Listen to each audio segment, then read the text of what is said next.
nervous. We're very nervous. I haven't been able to sleep all night. What I'd like to do to start with is say a couple of thank yous. Firstly, to the guys at Network 10 for once again allowing us to use the studio. It's very kind and generous for the network to give us a studio to use for the amount of time we have. So please join me in thanking Channel 10 this morning.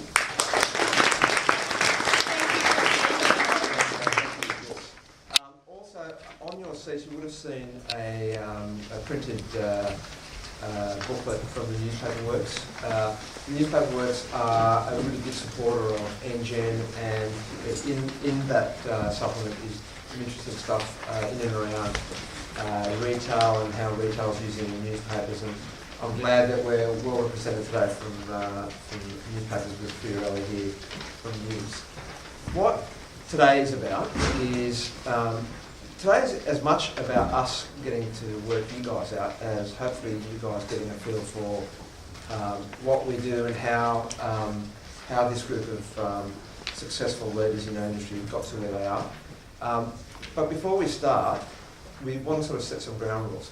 Today is not going to be about this group just talking to you guys. We actually want to try and create a little bit of a forum where you guys are throwing questions at us on the fly, because that's the best way to test the calibre of these guys. So I'm going to be throwing questions. And also, we're going to be using the questions that you guys have provided us to help facilitate, a nice flowing discussion. But before we do, we've been told that we need to warm up the room. So initially, the plan was that everyone had to go and meet 3 people that they haven't met before. But we've decided that we're going to come out and say hello to 3 people we don't know. So we'll take 2 or 3 minutes to come and say hello. So guys, if you can join me. With a sort of trading and a buying background, got to the illustrious roles that they're in. So the types of questions that we're going to ask today, relate to career path and succession planning, understanding the area of investment and getting advice, and all of these are the questions you guys look to get answers on. Understanding the future and having a sense of what the future looks like. How these people have used their skills in working together and collaborating with people in their industry to succeed. And hopefully as a result of that you'll get a stronger understanding of what senior people do, and not that you all are too senior, but senior in the industry. So without wasting any time, what I thought I'd start is to open the discussion to the panel with a little bit of career success and how your career's panned out. So the question is, how has your career path worked its way, and how did you get to your current role? Fiorella, maybe we start with you. Oh, thank you so much.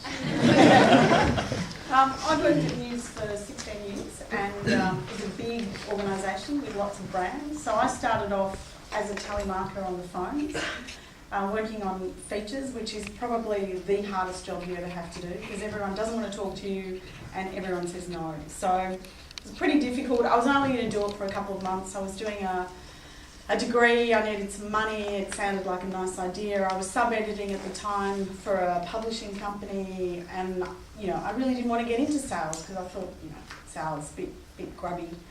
I then kind of decided that it was actually a really nice way to meet people and to meet really interesting people. And so I got offered another role within News and another role, and what I learnt was that you could be really, it's actually quite a very creative process, and you have to be quite strategic, you have to rely on building relationships with people. And so I, absolutely readjusted my my view of sales as being a really important and creative part in the media world. So I moved through News, I worked through various brands, I worked on Melbourne brands like the Herald Sun. I was on the team that launched MX, which was pretty brave. Some would say pretty stupid at the time, but it was an interesting kind of challenge. It had never been done in this country before. And then I worked in some national businesses. I worked across the network of newspapers. And now the role that I'm in is much more collaborative with the digital and the magazine asset. So I kind of fell into sales, wasn't sure that that's what I wanted to do, but moved into it and really enjoy it now, really like it. But my one thing I would say to you is it can be a very creative part of the media business. You can do some incredibly interesting and strategic sort of things. Good. Is that a good first answer, Henry? That was very good. Just well practiced. I'll just like that. What about you? How did you get to where you got to, mate? I fell into media by chance as well, actually. I had a friend who was working in recruitment and rang me one day and said, I've met a lady, Victoria Morgan, who I think you get on famously with, and she's got a job open, you should go and meet her. And I sat with her for about 3 hours, and we chatted, and anyway, I ended up taking the job. And it was an account management role in media, so starting in at ground zero, and I just enjoyed the space, to be honest. Digital media was going from strength to strength. I've been lucky enough to move to 3 pretty significant digital media companies. So I started at News and then went to start a business for Yahoo Search Marketing, or Overture as it was back in the day. And then moved to ngen about 5.5 years ago. So I've worked in 3 digital media companies, but 3 very, very different roles. And I just really, went with my gut feeling more than anything else. What I enjoyed, made sure that I kept doing what I enjoyed doing, made sure that I kept learning along the way. Surrounding myself with good people is really important. But just really following my gut instinct more than anything else, and enjoying it. Lou? How did you get there? I started off in television at the Nine Network and spent about 3 years there. Started off as an assistant, got a job there, just went for a role, was really lucky to get the role. Started as an assistant. At that time we were still doing avails on big sheets, remember that? I do. That's what it was like in those days. And I loved it there. It was absolutely fabulous. But I wanted to broaden my horizons, and I wanted to be a person that had multimedia skills. So I decided I'd move into magazines, and I spent a couple of years in magazines. And at that time I kind of thought, I don't know whether I'd go back to magazines, because I was on a single title and I felt that it wasn't fast-paced. Even though I was on a weekly magazine, I was on Woman's Day, I felt that it wasn't fast-paced enough. But so then I took a move 2 years later and went to radio. And I spent about 15 years in radio, 12 years at 2UE, selling a multitude of stations around the country as well as 2UE. And then I moved over to 2GB and spent 3 years there and became general manager there. And I left radio because, again, I wanted to broaden my horizons, and there was an opportunity to go and set up an integrated sales area at PBL.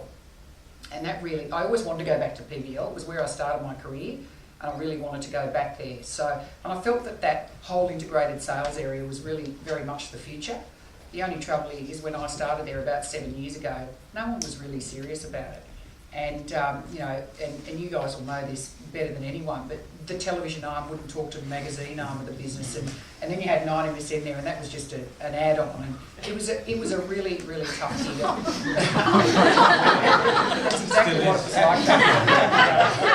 Everyone was giving 90% away. It was a nightmare. So I went back to Nine and spent a couple of years there trying to get the guys there to embrace this whole integrated sales thing. And then I ended up back in magazines, and I really didn't, like I said, I didn't think I'd go back to magazines, but went back to magazines and actually really loved it, because with 85 odd different titles across the group, it really gave you the opportunity to deal in so many spheres, and it was really exciting. Then I went back and gave the integrated sales role a go again, and set up a division for PBL last year before we became Nine Entertainment Co, called Powered, which you may not know today. And then Ginge asked me would I go back to magazines again, because there were some challenges at ACP. So, and we sort of needed to fix those challenges. So back there, and here I am today. Have you fixed them? Starting to. It's not a slow process, a fast process. It's a very slow process, but we're getting there. What's also notable to sort of mention about Lou's career, her career has also enabled her to become a television star. And some of you may have seen the show Park Street. And I'm pleased to say that. I think I appeared twice in. And in the first show, actually, I only watched the first show. But So did I, actually. you can even get your face on television if you play the cards right. Victor, how did you get to where you got to? Well, I went to university, did a course back then which was a Bachelor of Business and Communication at what was called then QIT, now QUT. And that was quite rare at the time I came into the industry, as most of you were being born. I was at university doing a degree in advertising, thinking I would do account service or creative, because that's what all I knew and understood about advertising. And then I came across this subject called media, and found that I had a natural flair for it, and decided to sort of stay on this path of media. Got a job at a full service agency at DDB in Brisbane when everything was full service. And back then it was a very small industry in Brisbane, so it was really difficult to break into. Very different story now. I think the opportunities in the business is that much bigger. So it was really difficult to break into an industry where you had no connections. So I actually just sort of waited around in the foyer until they finally gave me a job. And worked at DDB for about a month for free because I wanted to learn. And then they gave me a full-time job. And from there I started working on the media side of things, eventually transferred to Sydney, worked at McDonald's. OMD formed in that time. And at that point in time, I was actually following more of a strategic slant in terms of I wanted to do strategy. I was very comfortable in that stream, and was moving further away from investment. But the opportunity to set up what was known as the buying division of OMD when it formed in its early days, when we split planning and buying, I decided to take it on as a challenge. And I think from that point onwards, I continued to do the investment stream, and moved across to UM, worked at Unilever as the investment director, then became the national investment director for UM, and now working across both UM and Initiative in terms of under the banner of Magna Global, which is the strategic investment arm. And I guess that's the thing probably after this entire journey to this point in time, is that the things that you have a natural slant toward, you always tend to gravitate back to regardless. And I think people are starting to realise now that investment is a much more strategic consideration, as opposed to, just having a lot of dollars and just farming it out to our lovely media vendors. So there's a lot of opportunity to be strategic, a lot of opportunity to be creative, and I guess along the way that, I think why all of us stay in this industry is that it continually, every day is new. There's new challenges. And I think that's the type of people that get attracted to this industry, people who are not looking for a routine, but are looking for ongoing challenges throughout our career. Kylie? Thank you, Henry. I completed my arts degree in Monash. I did a double major in psychology and film and television. I really had no idea what I wanted to do. But my mother was head of publicity at Network 10 for many years. So I literally grew up on the set of Prisoner and Neighbours, and I really did love the environment of television. So at the end of my Monash degree, I sent my CV out to a million places, and I was asked to go to an interview at Hey Hey It's Saturday to be Pam Barnes' assistant. She was the executive producer. She's now the executive producer of The Circle at 10. And also to go for an interview at Channel 10 to be a sales assistant. I loved the sound of both jobs. I really didn't know which one to take. And my father said to me at the time, well, I really think you'll be able to use your psychology skills in sales, so why don't you give that a crack? So I did, and it works. I just realised you hypnotise us every time. And this world was completely and utterly foreign to me. I mean, it was a different vernacular. There were NAs, the week started on a Sunday. As far as I was concerned, the week started on a Monday. But they had these week commencing dates. It was truly bizarre, but I fell in love with it. I fell in love with the thrill of the sale. I fell in love with the people at 10, relationships at the agencies, and I really thrived. So from there, I just put my hand up for different challenges. My boss at the time was Grant Blackley. He was the Melbourne sales manager. He ended up being the CEO of Network 10. But he asked me to move to Sydney, and I think I was 22 at the time, so I moved to Sydney and I became a sales rep, and I loved that experience. And then about a year later, they asked me to be a GSM in Brisbane. I'd just fallen in love with a man who ended up being my husband, but I thought, no, I'll move for work. He hated that, but that's okay. And I went to Brisbane and I managed a team of 8 and I was a GSM and I thrived and I loved that experience. And then I eventually moved back to Sydney, became Sydney Sales Manager, and now I'm National Sales Director. So I've just loved every minute of it. A lot of people have said to me, why have you stayed at Channel 10 for 15 years? But quite simply, if I wake up with a smile on my face and I get challenged every day and I learn every day, then what's the point in moving? So I thoroughly enjoy it, so that's why I'm still here. Very good. Just before we get to Peter Bullock, some of you may not know about a show that Kylie referred to, Prisoner. I'm just mindful of the fact that Prisoner was... That's actually true. Put your hand up who knows what Prisoner is. It is making a resurgence. It was the first Very version- retro. It was the first version of Big Brother. We are pretty much. We are Okay. Thank you, Kylie. That's great. Pete. Lucky last name. Who has notes? I've noted. Yeah, you always have notes. Got the pair. How did I get into media? It was by accident as well. Seems like everyone got into media by accident. I'd done an econs degree in Oz, then moved back to the UK where I was brought up, and tried to get into banking, but banking wasn't that interested at the time. There was a bit of a recession going on in 1990. So a friend at the time told me there was a job going at a small media independent. I didn't even know what that meant, but I needed a job because my outgoings were considerable. And I turned up and there were 60 interviewees, and I rewrote my CV as to what I always wanted to be in media. And lo and behold, I got the job.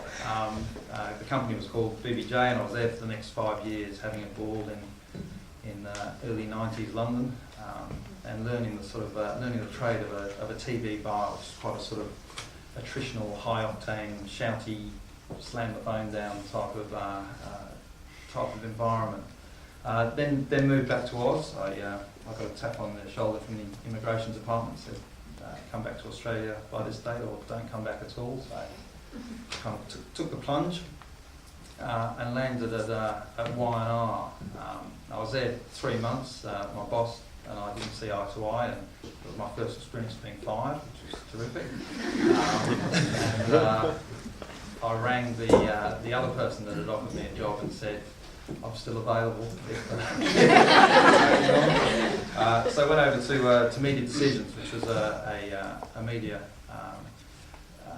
more of a buying specialist probably at the time it was known for. It was part of the Pats group, and had a ball there. Met some terrific people, including Henry, and kind of learned the Australian market. And again, adjusting there from what was quite a almost abusive relationship between buyer and seller from the UK, actually trying to refine the way you engage the media to be more collaborative was Still need to work on that. was a bit of a learning process. That's still a work in progress.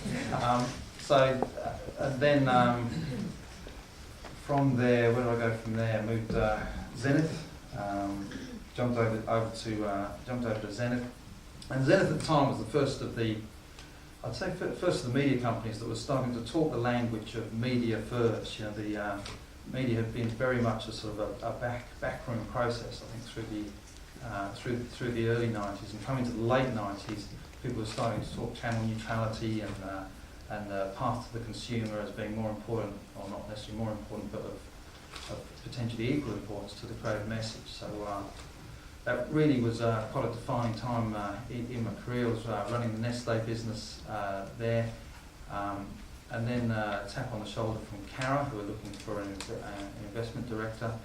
And my background had always been more investment skewed. I'd had a chat to, actually at Media Decisions, the guys at Media Palace, Simon Bellamy, and Phil Hayden had said, you know, you seem to have a bit of attitude about you, why don't you come across and be a strategist? And it was back then, it was one of those fork in the road decisions on your career path. You're going, well, everyone talks about strategy as, that's the only place you can possibly be, and that's the way your career's got ahead, and buying is a stepping stone to get to strategy. But I thought, that's going to be a busy part of the river, and there's going to be massive competition there. I know I'm good at on the investment side. It's going to be a road less travelled. It's an area that surely has to be massively important and is going to develop and get discovered, and that'll be a place to shine. So that was a kind of a cool call that I made to go, no, I'll stick more on the investment side. So Nestle over at Optimedia, buying director role at Cara, and then RMD called, I think it was 2003, and said we're looking for a national trading director. Come on over. And again, that was a tough decision. I'd only been at Cara a couple of years, so hadn't sort of completed what I wanted to do there. But RMD was a big brand that had some problems of merging the two distinct companies of DDB Media and Clemenger Media, two very proud organisations, and trying to merge those into one culture is always a challenge. And being part of that renaissance has been terrific in terms of the growth since I've been there on the investment side, running that and running a big team there. Just shows if you hang around long enough, they'll keep promoting you. It is, the truth of it is there's a decent amount of turnover at the top of agencies, pretty high sort of pressure gig. So if you have patience and you're excelling in your position, people will keep grooming you through. So I was made managing partner 3 years ago, and then this year CEO. So, congratulations for it. Oh, thanks, mate. Just we'll get some more questions going. We won't get the whole panel to ask this because there's a few interesting questions, but let's help the group out here. What do you guys think? What are the key ingredients for success in today's industry? Vera? Or Carl? No, I was just going to say Hawk's nailed it. Your strengths and your weaknesses, I think, is really important. Play on your strengths. Always work on your weaknesses. Never tell anyone what they are, but work on them constantly and surround yourself with people that complement your skill set. I couldn't agree more. I've seen that time and time again where people within agency land feel compelled to take a certain path because that seems to be where everyone else is going. And so many people who have incredible strength in investment turn their back on it and then get into an area that they're incredibly uncomfortable with. They aren't performing and they really struggle. And I see a lot of them actually drop out as a result of that decision because they felt they couldn't have a better option moving towards investment. And I think that's been a result that we've been really bad at promoting the career path in investment. But that is slowly changing, and hence why a forum like this is also to highlight there are so many opportunities continuing to play to your strengths. Absolutely. I think it's about being adaptable as well.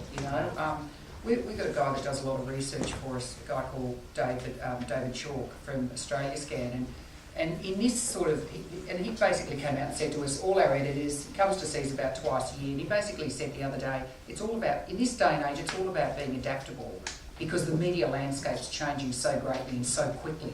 We talked about what, PBL was like 7 years ago, a very different company to the way Nine Entertainment Co is today. And, if you're not adaptable and you can't rise to the challenge, then, do something else. It's about, whether you see yourself in an agency and moving through the agency ranks, or whether you see yourself in a media owner's company and moving through the sales process, just take on the challenge, just rise to the challenge, give anything a go. I think that for bosses, it's kind of a lonely existence, and you absolutely look to people around you who are going to help make your complicated world less complicated. And I think you'll go to people that you know will deliver for you. And if you are taking a challenge from your boss, you deliver it back with a ribbon wrapped around it. They'll come back to you as their go-to person, and they'll start to confide in you as someone they can bounce concepts off, get good feedback, and it doesn't have to be a formal program. They'll become a de facto mentor, and by virtue of that, we'll start grooming it through. I think it is just that desire to go, okay, I've taken a brief, here's the full picture of what this person wants, and absolutely delivering on that will make it indispensable. Guys, question for you guys. Who's got their career mapped out? Who's got a plan? There's no one up here. Any of you guys, you know, I'll do this for 1 year, I want to be a strategist, then I'm going to do this, and then I'm going to run an agency. Anyone thinking that way? Broadly speaking? Yeah? I do, yeah. I started out at classifieds with news magazines 2 years ago, and I just moved across to Prestige Living, doing the display and going out and seeing clients, which is fabulous. And I want to move up to senior account manager and then sales manager and brand sales manager. Yeah. Hopefully. Well, I think it's good to have a plan, but hopefully what you guys have sort of heard from the panel today is at different points in the careers, the plan was thrown out the door, and opportunity took over, and destiny sort of becomes the key focus. So I think that's really important to sort of always keep in mind. And if you work with people who you trust and who you know have your back, that's always going to, I think, going to work, you know, in your favour. Let's talk about an important issue that has been making its presence felt. It's the whole gender debate. And just looking at the crowd, there's a lot more females in the room than there are males. A question to the girls: how have you guys? What strategies, what tactics, if you had to engage them at all, and I would hope you haven't, what have you had to put up with or deal with in what is largely seen as a boys' club industry to achieve the seniority and the success you've had in your Shall I career? take that question? I feel well placed. News is... Maybe Peter, you can start. It's been tough. A couple of operations and you shake your head for it as well. News is a great example. There are a lot of blokes, and there are a lot of meetings that I sit in where I'm the only woman. I do think though that that's played up a lot in our industry. It's not an industry where, you know, physical differences are important, or are, you know, it's strategically thinking. It's about relationships, so it's well suited to women. Women are known to have great ability to, you know, foster great relationships. And I think what happens is people try and behave like blokes, you know, they swear or they, you know, and I think that's so unnecessary. I think what you need to do is just behave like a human being, you know, just be decent, do what you're good at, play to your strengths, as we said before, rather than looking at it from the orientation of I'm a woman surrounded by a lot of men. If you just focus on it, you will fail. You just have to be a person adding value to a discussion or a project, leading a sales team. That's what you do.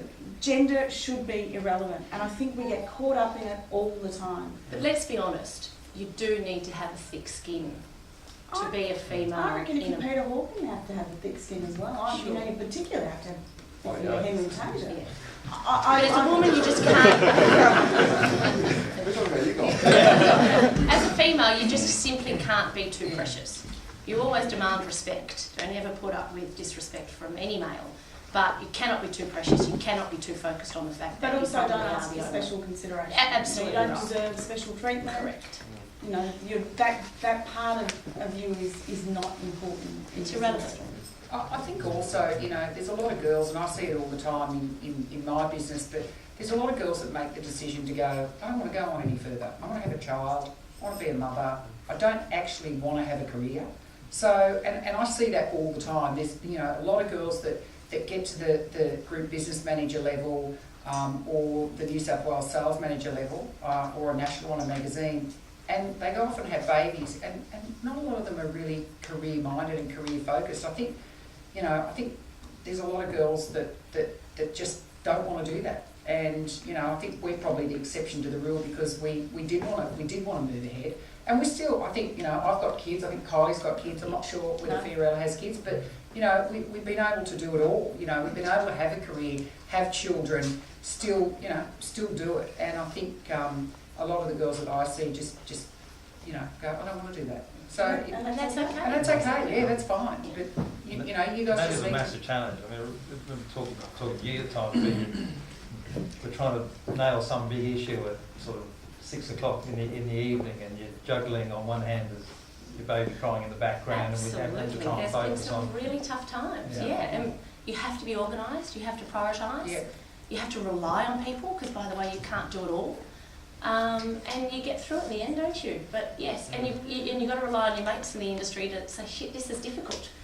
At times you will fail. Especially when you're knee deep in shit. Literally. It's a really important point to make. There has been a lot of discussion around not enough female leaders at the top, and I genuinely believe that the industry that we're in has no obstacle to having more women. I'm a firm believer that the more women the industry has, the better it'll probably be, and the longer it will thrive. The mirror image to that is having more women who are pushing for those jobs. And what I would say to all of you guys, women and the guys here, is push. Be bullshit. If you guys really believe that you are able to do it, you've got to say something. Because sometimes, if you don't say that you want it, you're overlooked or you're not considered. So, in this day and age, if you want something, you've got to at least be prepared to say that you want it. And the rest usually takes care of itself. And the ladies here are a really fine example of that. Okay, so let's switch gears a little bit. It's an investment, buying sort of background type panel. What makes a good negotiator, guys? Dean? I think you just need to listen to what, from our perspective, listen to what your customers want and really understand what they're trying to achieve, what their objectives are, understand what their business pains are. And equally have the conversation and be really brutally honest about, what drives, what floats your boat and what drives your business as well. Because at the end of the day, we're in business, right?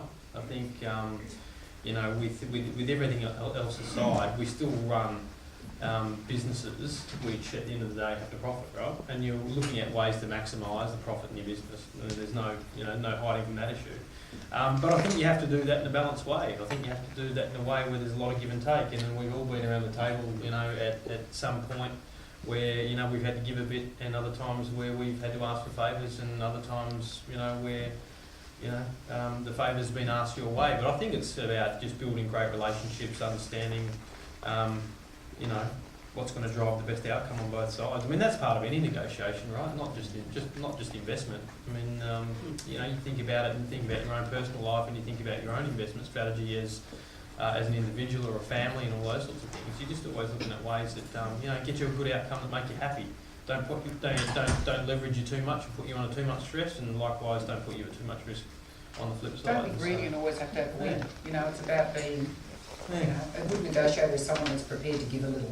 I noticed you were looking at horses. That'd be great. I think it's a really good point by Dean. To be a professional negotiator is a tough gig, because you come from a family, and most of us have. You've been negotiating since the first day you could speak. Probably before, throwing food at your mum because you wanted something, something to happen. Brothers and sisters, you have siblings. Your life is all about negotiating. So then stand up from that and go, actually, this is my career. I'm a black belt professional negotiator. is quite a big call, because everyone around you reckons, well, I can have a crack at that. I think the key call out for me, you have to be numerate. You have to sort of be able to distill the multiple options out there into something digestible. You need to prepare. You need to know exactly what you want out of the conversation, and you'll keep hearing it. You do need to be flexible. Talk about coming from that attritional UK side of things, where it's absolute blood from the stone, and there was absolutely no give, and that is not a good place to end up in a buyer-seller dynamic. So it is, it's leaving something there. Because the other just need to be mindful that there's something there. What do you guys think of the notion that, some people think that you're either a strategist or a trader? Do you guys think that you need to be relatively strategic to be a good negotiator? Absolutely. Yeah. I think just following on the previous point, the big mistake people make is that in a negotiation, someone has to win and someone has to lose. And to Dean's point, we all have to come away with a win. So you've got to take the emotion out of it, you've got to be practical and rational, and you've got to have a strategy. You've got to have a strategy of what you're going to do with that money once you've negotiated a great price. That's just an outcome. The strategic, you can't quarantine the strategy and the business imperatives in part of that conversation. And I think to quarantine the two is incredibly dangerous. And when I talked before about being creative, that creativity is understanding what a great investment can lead you to. And so that's why the two parts of the business should really work very closely together. And the media owner and the buyer need to work very closely together as well to bring that all to fruition. Otherwise, it's just, it's commodity trading, and that's not valuable anymore. And you've got to be prepared to walk away as well. You've got to have a point in negotiation where you're prepared to walk away because it doesn't. A, it's not good for your business, or B, it just doesn't feel good. And that's really important. If you're going to stay true to yourself and stay true to your kind of what you're doing at work and with your company, you've got to be prepared to do that as well. I think where negotiations more often than not fall over is when people are negotiating, they actually don't have a clear idea of where they want to be, what it is they're exactly trying to achieve. They're going through the motions, and hence why they spiral into this, well, I'll try a bit harder and harder and harder. And I think having a clear idea of where you want to be is really healthy, because everything you say is giving clear communication to the person that you're negotiating with. If you keep chopping and changing, you're only creating confusion. And so by knowing where you want to be, you've got a better chance of getting an outcome, but also making sure that it's mutually beneficial, I guess, in terms of that outcome. Well, one of the things that we sort of have to also remind ourselves in the process of negotiation is that no one dies. No one dies if you don't get that 40% discount off the media company in question, and the market is going to dictate the ultimate result. And I think it's important for this group, and you guys are the leadership that's coming through. So what you guys do in this space is going to determine how much you fuck the industry or how great you make the industry. And I say that with all honesty. There are people in the industry that have, to Victor's point, they just keep going until the media is paying you to take the booking. That's bad. That's bad for business. That means relationships. Bad. Well, it kills relationships, and it actually kills jobs, and it loses clients ultimately, because you get clients onto this drug of, hey, I don't have to pay for anything, and I can do whatever I want whatever I want, and I'm going to get whatever I want. And you guys have to, keep in mind that no one dies, and you guys are a really important part of the market, and it's your job to make sure the market is alive and healthy. And sometimes saying yes or saying no and not getting a deal done is as important as getting the deal done. And I think that's that's something that everyone in this room, regardless of the level that you're in your agency, has the ability to make that decision on a daily basis, whether it's for a spot or a one insertion or a broader, more holistic arrangement. Everyone has the option and the responsibility. It might sound Pollyanna-ish, but you've just That got sounded great. No, but you've got to be decent. And this is a very small industry, and people get reputations very quickly. So you just got to work hard and be decent, because the people who just push and push and push, or don't have the audacity and the confidence to walk away from a bad deal, you get a reputation that you can never ever shake off. So, build a reputation for being decent and being fair and having great relationships, because that's what senior people look for in people coming through. And you'll always get more out of us Yeah. if that's the way you behave. And if you think that people, as senior people, aren't aware of what you might be doing in your seat, in your world, you're kidding yourselves, because good people know about great people in the industry. It's ubiquitous. You know who the great people are, and That's you know. how you found out about me. Yeah, you can tell I've got that poster in my office. You're right. Sometimes the most important parts of your relationships with each other and the media are how you deal with not getting a deal done. You know, the disappointment of, oh, sorry, no, we're going with another network, or you missed out this time. How you pick that relationship up is actually more important than doing the deal sometimes, because tomorrow there'll be another client who requires you to re-engage with that media company, and how you handle yourself determines the sort of relationships you're going to have long term. But it also, you know, it helps give a guidance to what sort of career you're going to have as well. But building trust as well, Henry. You know, I think, you know, when you're dealing at that level, you want to build trust with people, and you want to make sure that, you know, they will pick up the phone to talk to you because they trust you and they actually value what you say and value your opinion. So, you know, I think that relationship that instills trust is really important as well, because so often there isn't trust in this business. So I think that's really important. And delivering, making sure that you actually deliver what you say you're going to deliver. It's really important, because so often that doesn't happen as well. Okay, so let's talk about the future, guys. What does the future look like for media owners? Victor? I think, you know, if I sort of pulled the theme that Lou was talking about, was adaptability, I think the media landscape is by far and away changing at a rapid rate, and we're seeing it right now. It's never changed this much from the time that, you know, our country is being formed. And I think what digital has done is being able to connect a lot of the traditional vehicles in a way that's never been done before, and that will just continue on. Our world will continue to fragment, and consumers will hunt out exactly what they want when they want it. So that creates incredible challenges for us in terms of trying to find where our consumers are and understanding where they are. So along with all of this is going to be a wave of data that we're going to be continuing learning how to data mine and understand what parts of the media mix are driving our outcomes for our clients, but also understand the consumer behaviour, how are they interacting with all this new technology, and where are the opportunities for us to be putting our clients' brands in a meaningful way to add value in their experience. So I just see media continuing to fragment, and you know, we've been quite naive to this point in time, is that we tend to talk about media in a very geographical sense, but that is disappearing at a rapid rate as well, and we are becoming much more tapped into media on a global scale, and it doesn't matter where you are.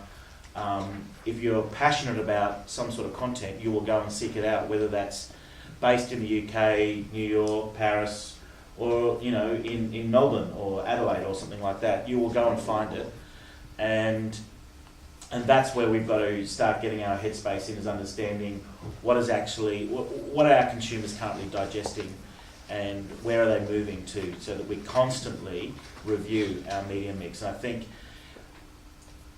if we look back where we did media planning 20 years ago, it was very much a lock and load. You did the TV plan, you laid it down, and if you were lucky, the client didn't do any cancellation or move it, but that was the dynamic we dealt in.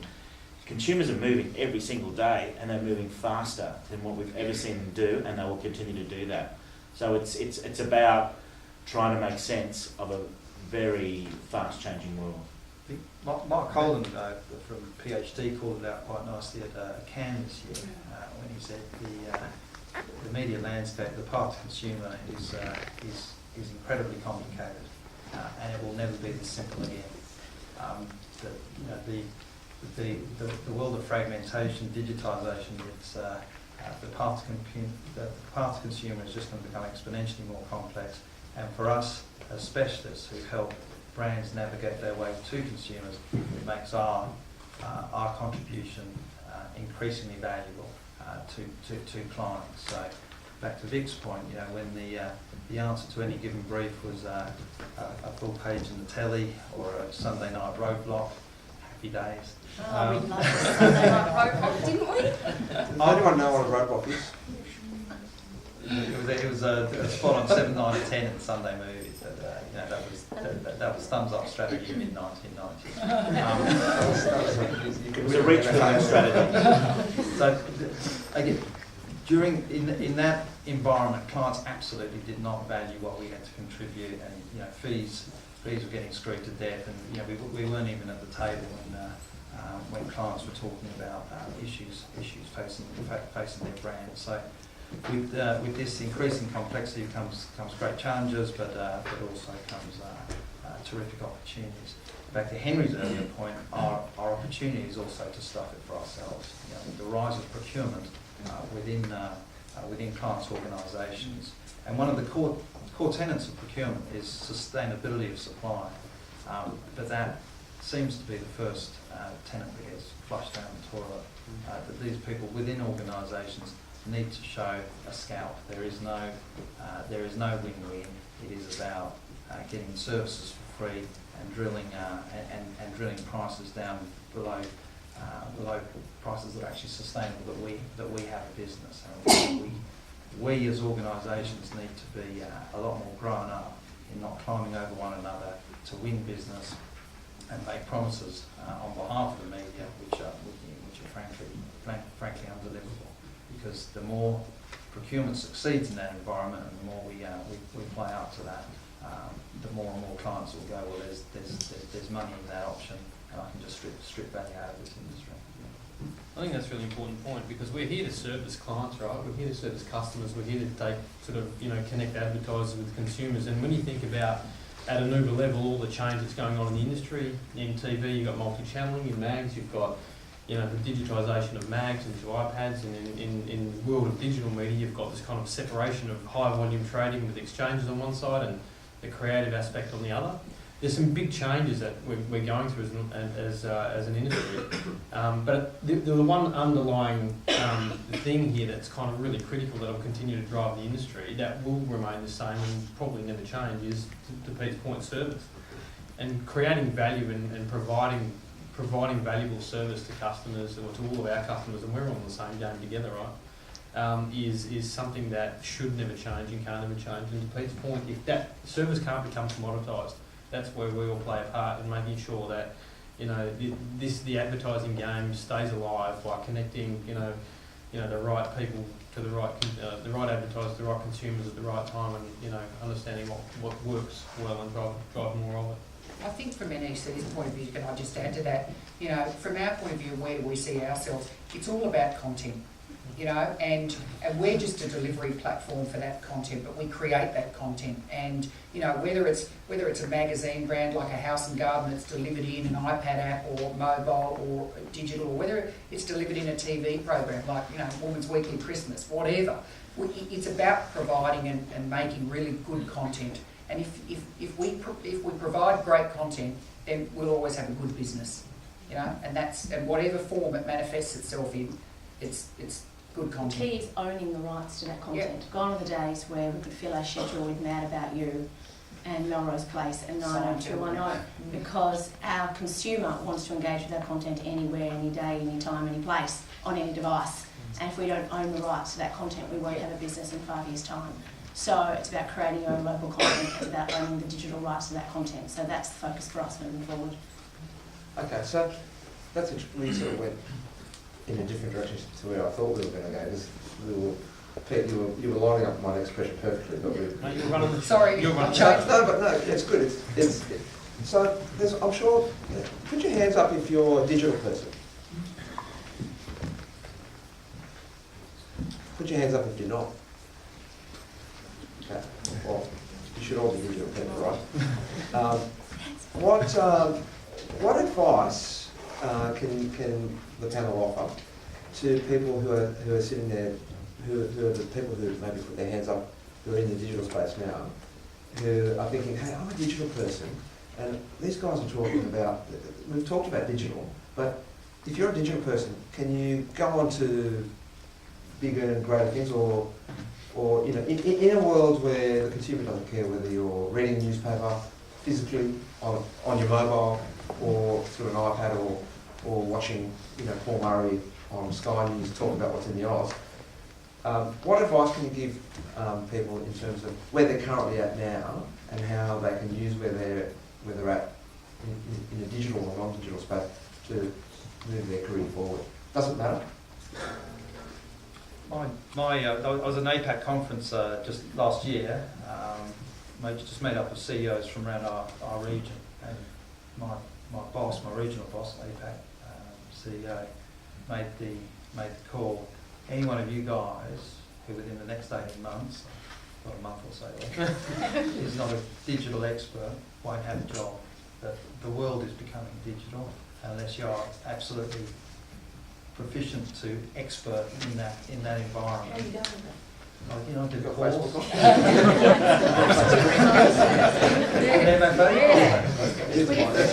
But if they sent an email yesterday, saying just, I mean, actually not doing so well on Facebook. I've got some followers, and I think they're quite disappointed with me. I'm not following you, but I'm waiting. There's not much to follow. But do not fear being pigeonholed into the world of digital. Everything is moving to digital. And won't we be buying and selling audio-visual at the end of the day, moving forward? Isn't it about visual content on any screen? Yeah, look, I think the agencies have been struggling with this space called digital for a number of years now, and I think we're getting better at it.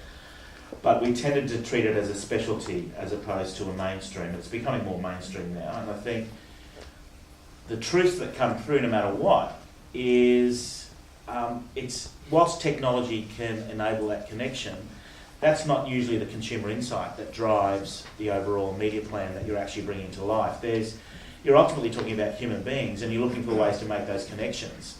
So that the basics remain the same, but you do need to understand that the landscape continues to change. You do need to keep your knowledge on an upward climb if you want to continue to work in this industry and be aware of what's happening, what those changes are, those developments. But never lose sight that it's the consumer that you're ultimately making the connection with, and technology is the distraction. You don't need to be a techno geek to understand how something is being delivered in the background. What you do need to understand is how meaningful that connection is.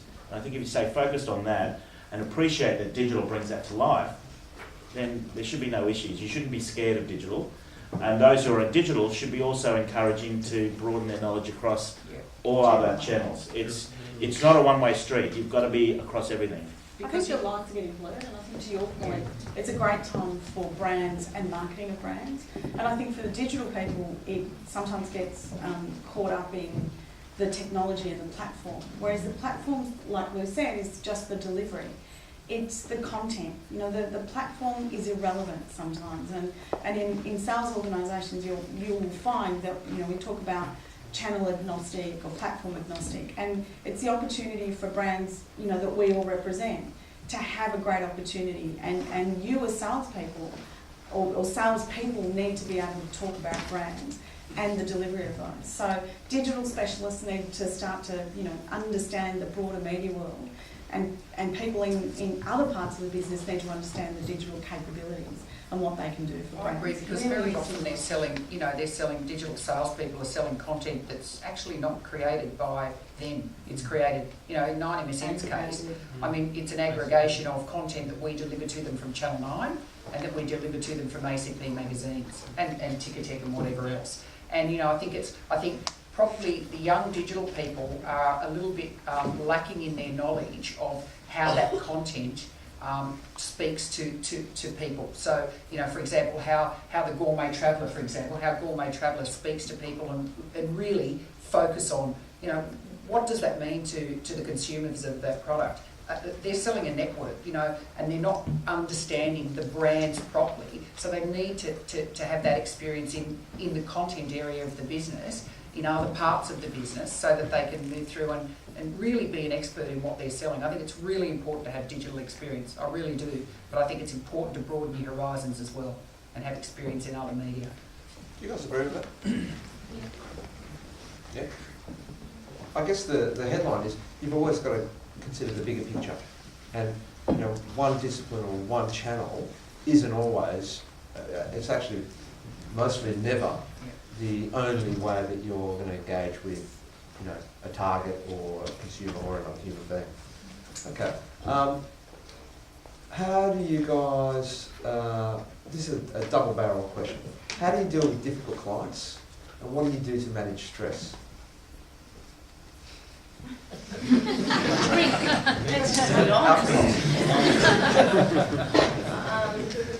The two are mutually explicit, obviously. How do you deal with difficult Clients, you just have to manage their expectations. I think it's communication. It's talking to them on a regular basis, and it's being as honest as possible with them. And it's not telling them what they want to hear; it's telling them the truth. But it's also relying on the strategic relationships you've built. You know, you can't have a screaming match with someone that you've got a relationship with. You know, if you know the person, you pick up the phone, you have a conversation that's not emotional and is rational. You may not always achieve consensus, but you're talking. You're having a conversation, you're being transparent, you're being candid, you both understand you want to get to a resolution. You may approach it from a different way, but it's about, you know, being like, again with the Pollyanna, it's decent, it's fair, and, you know, it's having a relationship with people. You can't negotiate with people that you don't know. And you make the effort to do that face to face too. You know, so many times we get bogged down with sitting in an office, punching out emails, talking on a phone. You know, you've got to have face to face contact with people. I think that's really important. You know. How do you deal with difficult clients? I was about to say, difficult clients. You've got to understand marketers' pressure points themselves. You know, marketing as a discipline is a skill set under siege within the modern organisation. You have accountants scowling at them because they seem to, you know, throw enormous amounts of money that would take incredible due diligence if it was going into, you know, fixed capital and, you know, pressing machine, etc. Whereas, you know, I'm going to throw this out there and hopefully my brand awareness will lift by 2 points. And here she goes. Best of luck. Best of luck. So you've got to understand that, you know, these guys are under considerable pressure themselves. I think Kylie called it earlier. You know, the best point is just to communicate with them. You know, you've got this angry dude on the other end of the phone that, you know, is always demanding, and nothing's ever good enough. I think, you know, in a lot of their life, a lot of service providers will just ignore them, and that'll just ramp them up, and it ain't going to go away. So it's communicate, do your best, and be honest. And that's, I think more often than not, when there's an emotional outburst from a client, there usually is something that's underpinning it. Yeah. It's getting to the bottom of that and trying to understand it. You know, well, you certainly hope that's the case. So you don't take the risk. You don't take it personally. And naturally, these things are always going to happen, right? It's always going to happen. You're always going to have those tough conversations. But I always just advise my guys, just be the bigger person. Pick up the phone and, you know, break the ice. Don't avoid it. Yeah. Don't avoid it. Be the bigger person, and you'll feel better about it at the end of the day. Bring them back on board. They often just want to be heard. Yeah. So give them some time.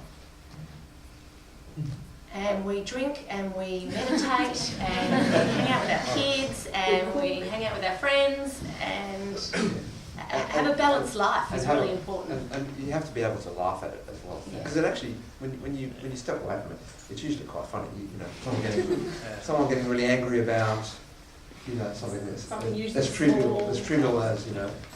you do need a sounding board within the office, actually. I'll turn to my finance director and go, how about that? You'll bounce it around. Finance. You get a very one-dimensional response. How much money are we making? Don't forget stuff, we're not making any money out of them. But perspective is critical. Turn to the person next to you that, you know, you made it work and just go, wow, that was tough, and bounce it around. Just share the load. Just one last question from me, just to give everyone a bit of a flavour, and then I want to try and get some questions from you guys. What does a typical day look like for you guys? What's a normal day for you? I actually don't think there is a normal day. I think, particularly in my role, you get pulled in and out of things as and when they arise. So, you know, across a complex business, there's lots of things that are bubbling away, and you come in and out. So at the moment, we're sort of coming into negotiation phase. So there's a lot of stuff that's around thinking about 2012 and beyond. So part of what I'm doing at the moment is looking at the market, making some forecasts, where I think the market's moving, to help that feed into the way that we're going to think about our negotiations for 2012 for each of our clients. But yeah, this industry is not normal. I don't think, every single day, and that's part of the charm of this industry, is that I'm confident I can come in every day will throw me something different, and it's not a routine. But you read the paper every morning and you check the ratings every morning. Yeah. They're the constants. Anyone have a different view on that? No, I think in these kind of roles you react to stuff. Yeah. So you react to things that might have happened. You go to lots of commercial meetings, editorial product meetings, lots of meetings. Always try and make a customer call, whether it's an agency or a client direct. You've got to build that into your day, otherwise, you just don't get a chance to do it. But you're largely reacting. And you get bogged down in internals, which is just, fun. I think it's important to try and own your day, though. I always try and, the day starts the day before, where you go, okay, well, here's what's currently in there, and you try and split your day between reactive and strategic, and because otherwise your whole day is going to become reactive, and you'll find there's more and more as you move through. Everyone's a piece, and there's usually short-term stuff. Short-term, bouncing stuff on your meetings, and all of a sudden your day's gone, and you haven't actually moved stuff ahead that you do to move your that you do need to move your business forward. So you always try and carve out a portion of your day that's for you, for actual forward planning. It's good advice. A mentor once advised me of that. So I try and structure my week under 3 buckets: growth, operations, and people. And growth being obviously the sales and the revenue, operations being the internals, and people being the staff. And that's a nice balance. I think those principles apply no matter what level you are in the industry as well. I think there are always going to be, if your vision is, in terms of your career path, is identifying certain projects that are going to help you move in that direction, you've got to make time within your day to actually work on those projects to make the difference. There are going to be things that you need to do as part of your role.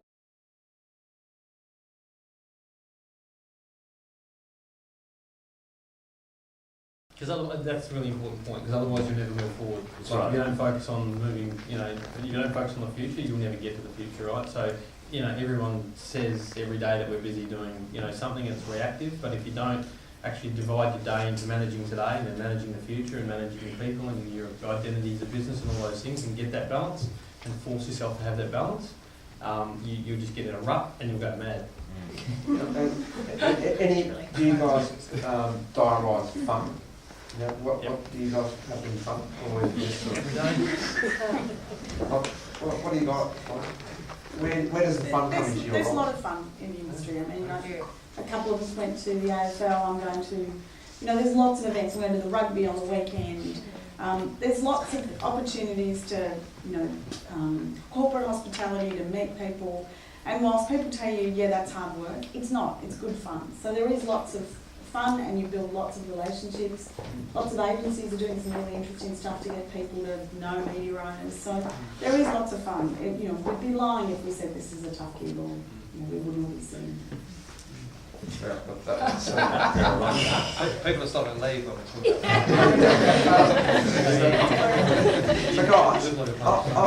I really don't. I don't want to ask you more questions. I'm hopeful that there are some people in the crowd that have some questions or some thoughts that they would like thrashed out.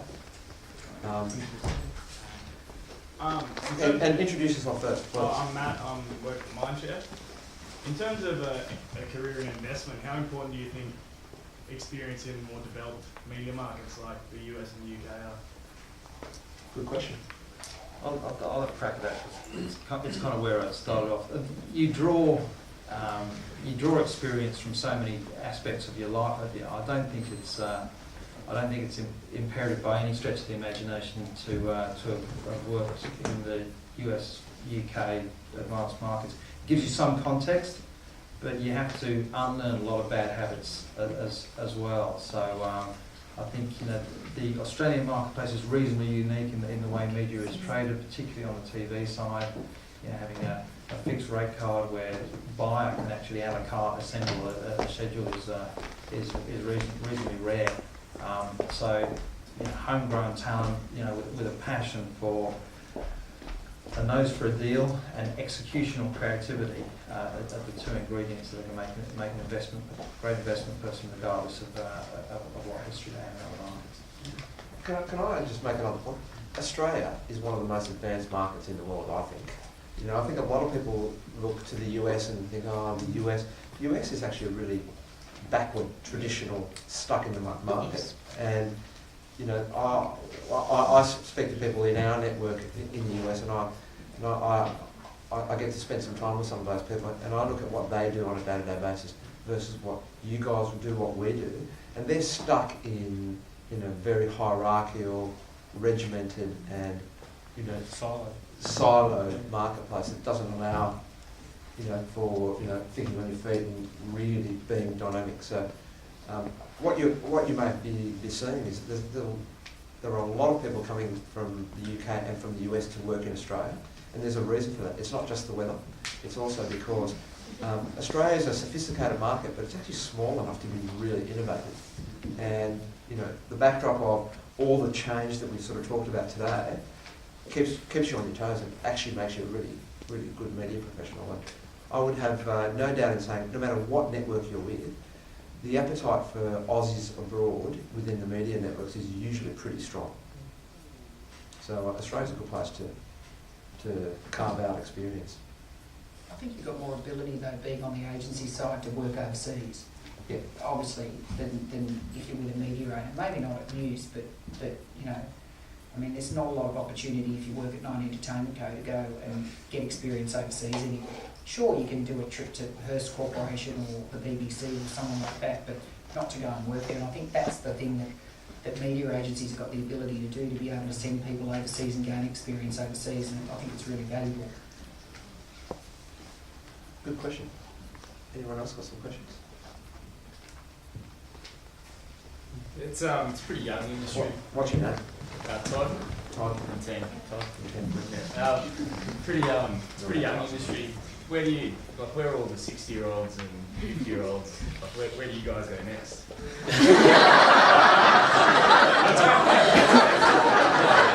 That's a great question. That's a really wise question. What's your name again? Steve from Channel 9. It is a young industry. I'm 40, and 40-ish. I'm 40. So I still consider myself relatively young. I know that the industry has a reputation of spitting out people who are, getting on, and then you find those people in different roles. I actually think how old you are and how young you operate is really about how you feel and how adaptable you are, to Ruth's point earlier. There are still a number of really exciting, dynamic, hard to beat professionals that are between 50 and 60 years old in our industry. But the difference that, at least in my view, that those guys have is they can talk to someone who's 21 and have a meaningful, relevant conversation, and age is not the barrier. Our managing director's 59. Yeah. He's 58, 59. But we've had publishers there. Pat Ingram didn't really retire until she was probably 64. So I think if you're good and you enjoy it, the opportunity's there to keep moving on. I think that as long as you're adaptable. The point back to you guys is you're never too young to take a step up either. So if some of you guys are thinking, okay, I'm 23, 24, or 20, whatever, what age do I need to be to get the next gig? Well, there is no age. You've got to make it. And the only thing that's going to stop you is whether you're able or not how old you are. And a lot of the industry leaders are going to be there regardless of what age they are. I'm not going to. Because they're good. I think it does talk to patience though. There is decent turnover at the top of organisations. I think that on the agency side, you've got agency heads that have been there for sort of a decade or longer. You probably look at Sintras and Harold as sort of the Barry O'Brien. battling barriers. And still got steady went away, came back. So there's great opportunity that sort of comes from that. In terms of what we do next, digital specialist. You've got a month to go, but you've got a lot to learn. Good question, Todd. Yes. Andrew. Yeah, Andrew from UM, I guess then. So my question is, do you feel that you will be limiting your career if you stay in one, not industry, in one, say, organisation for too long? So, I would never leave UM.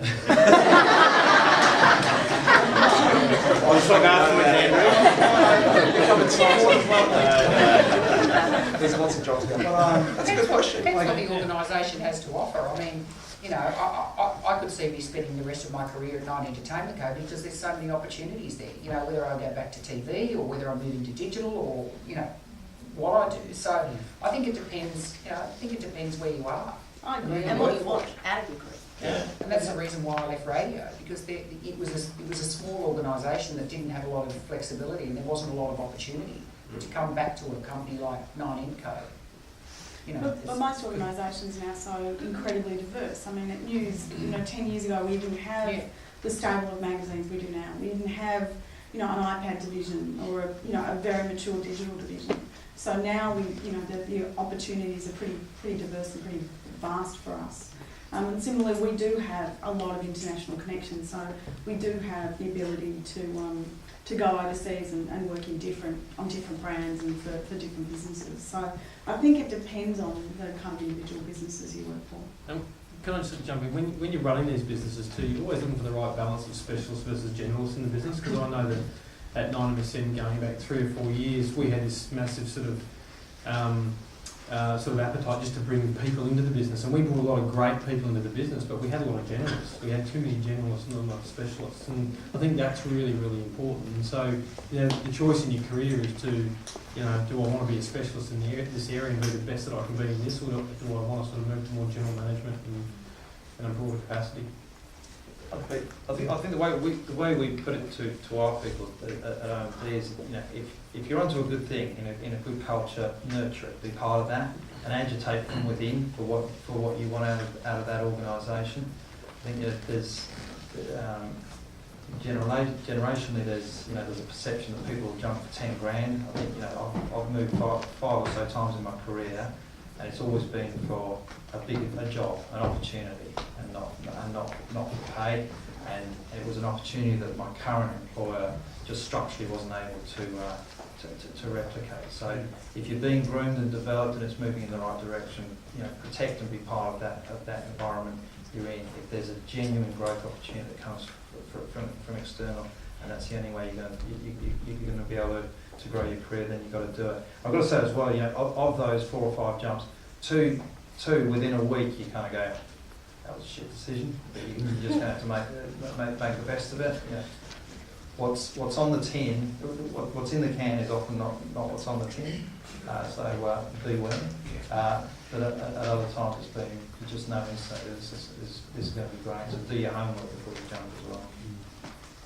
Money has no personality, really. Sometimes jumping for money, to Pete's point, it's really exciting until you get your first paycheck, which is high, and it's like, that my bank account isn't calling me every day telling me great things and making me feel motivated. You still have to deal with the new jobs that may have people that you don't know, or we through the MFA, we I think it's important for you guys to know, we obsess about you guys a hell of a lot, and we talk about it in the context of how do we keep you guys motivated, how do we develop, how do we build your capabilities up. So to Pete's point, there is a lot of value for a company, but as much value for you guys, the individuals, if you make noise and agitate, to Pete's point. If you're unhappy, or if you want something, you've got to say something. Because sometimes, even the best management team can't read your mind. And if you guys believe you have a valid sort of direction or request, you've got to make it known.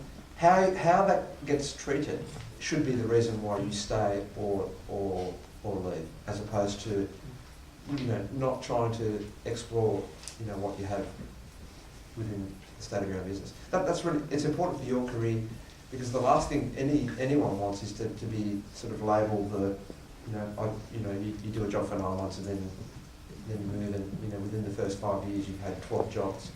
It doesn't help anybody, including yourselves. Wrapping up? Okay. Well, that was a good session. Thank you, guys.